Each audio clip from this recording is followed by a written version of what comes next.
आसमा शाही साहब, एविडेंस तो हमारे सामने तो कोई भी नहीं है। यकीनी तौर पर सोफिस्टिकेटेड एविडेंस होगा। नेशनल सिक्योरिटी कमेटी में अगर राना सनाउल्लाह साहब कह रहे हैं सबको पता है ये प्लानिंग पहले की गई थी, फिर भी आपका दिल मानता है कि इमरान खान साहब का जो ट्रायल है वो पाकिस्तान आर्मी एक्ट के तहत ही होना चाहिए, और हुकूमत ने तो अपना इरादा बता दिया है। आप what's your take on this? फिर मैं ज़रा लेवल प्लेइंग फील्ड की बात भी आपसे करना चाहूँगा।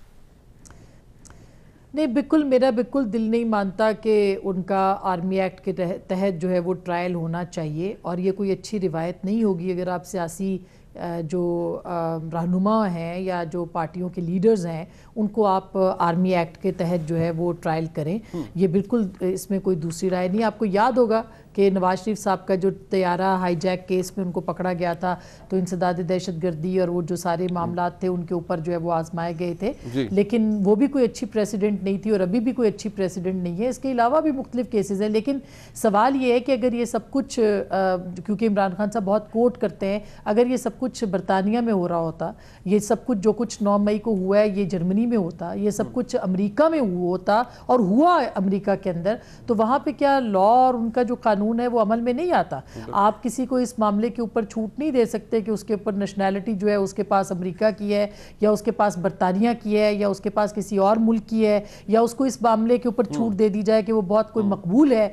पाकिस्तान के अंदर कोर्ट्स भी हैं, कवानीन भी हैं, सिविलियन कोर्ट्स भी हैं, सिविलियन कवानीन भी हैं, उसके अंदर ट्रायल हो सकता है, होना चाहिए, किसी को छूट नहीं मिलनी चाहिए और बिला इम्तियाज़ कार्रवाई जो है वो करनी चाहिए। क्या कसूर था उस मोर पकड़ने वाले का, क्या कसूर था वो कोरमा लेके भागने वालों का? उनको तो आपने पकड़ा हुआ है, लेकिन जो लोग इसमें इंस्टिगेट कर रहे थे, जो लोग इसमें प्लान कर रहे थे, उन सब लोगों को आपने जो है और जो मदद कर रहे थे, जो फैला रहे थे, उनको आप अभी तक काबिल गिरफ्त नहीं समझते या उनको आपने गिरफ्तार नहीं किया। तो ये जो आम आदमी, जो कारकुन जो हल्ले गुल्ले में चला गया या जिनको बहकाया गया, वो लोग तो आज भी पसे दीवार हैं। आप देख रहे हैं वो कुछ जो एलीट क्लास के लोग हैं वो भी अंदर हैं, तो उनके लिए भी हम और आप जो है शोर मचाते हैं, लेकिन वो जो आम सियासी कारकुन है जिसका कोई कसूर नहीं था, उसको किसके लिए जो है वो बंद किया गया। ये डबल स्टैंडर्ड है आपके नजदीक आसमा शाही साहबा? ये डबल स्टैंडर्ड है या इमरान खान साहब का फियर है अभी भी बैकलैश का? ऑल्दो मुझे लगता है कि वो कसबल निकल गए हैं माजरत के साथ, जो एक ज़माने में थे। इमरान खान साहब के बाद रहमान पार्क से गुजरे तो मामलात काफ़ी बदल चुके हैं। आपको अभी भी लगता है कि कोई रिलक्टेंस जो है इमरान खान साहब के खिलाफ कार्रवाई करने की वो ये भी है कि यार इसका कोई ब्लो बैक आएगा या इसके कोई सियासी मुज़ामरात होंगे? नहीं, मेरा ख्याल है कि इसके ऊपर अगर कहा जा रहा है कि कोई मामला जो तहकीकात हो रही हैं, तो तहकीकात के बगैर तो उनको बिल्कुल भी किसी तरह से काबिल गिरफ्त नहीं समझा जा सकता।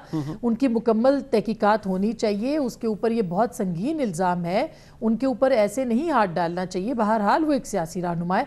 तो मैं ओवरऑल अगर आप देखें इन सारी चीज़ों को, कहीं ना कहीं तो इसकी प्लानिंग हुई है, कहीं ना कहीं तो ये कैलकुलेशन थी, कहीं ना कहीं तो 9 मई के वाक़यात या 9 मई को इमरान खान साहब जब निकलते हैं तो वो एक स्टेटमेंट दे के निकलते हैं, वो इतने यकीन के साथ कहते हैं, और उसके बाद अब अगले दिन देखिए कि वो फिर डायरेक्ट आर्मी चीफ का नाम लेते हैं, वो किसी और का नाम नहीं लेते हैं। तो ये कहीं आज हमारे प्रोग्राम में फैसल वावडा साहब कह रहे थे कि सॉफ्ट कू की तैयारी थी, कहीं ना कहीं तो कुछ ना कुछ मसला था। उस सारे को इन्वेस्टिगेट होना चाहिए। मुख्तलिफ पाकिस्तान के अंदर साजिशों के केसेस रहे हैं, उनको भी इन्वेस्टिगेट आप करें, अगर देखें तो वो भी सामने आते हैं, मगर इस मामले को भी इन्वेस्टिगेट करने के बाद जो है वो सियासी रहनुमा को किसी को जो है वो बात करनी पड़ेगी, वरना पाकिस्तान में गद्दारी का इल्ज़ाम तो लगता रहता है। हम जैसे लोगों पे, आप जैसे लोगों पे भी गद्दारी के इल्ज़ामात लगते रहे, तो ये कोई इतना आसान केस नहीं होगा। लेकिन इसको अगर छोड़ दिया जाएगा सिर्फ इस बुनियाद के ऊपर कि चूंकि कोई जो है वो नैरेटिव कोई और तरह का है, तो वो भी गलत होगा। और अगर किसी को बुक किया जाएगा अंडर आर्मी एक्ट किसी पॉलिटिकल रहनुमा को, तो ये भी अच्छा प्रेसिडेंट नहीं होगा। कल जो आज इक्तदार में है, कल इनके ऊपर भी आर्मी बिल्कुल ऐसे ही है, बिल्कुल ऐसे। It's a dangerous precedent to set, it's a dangerous precedent to set.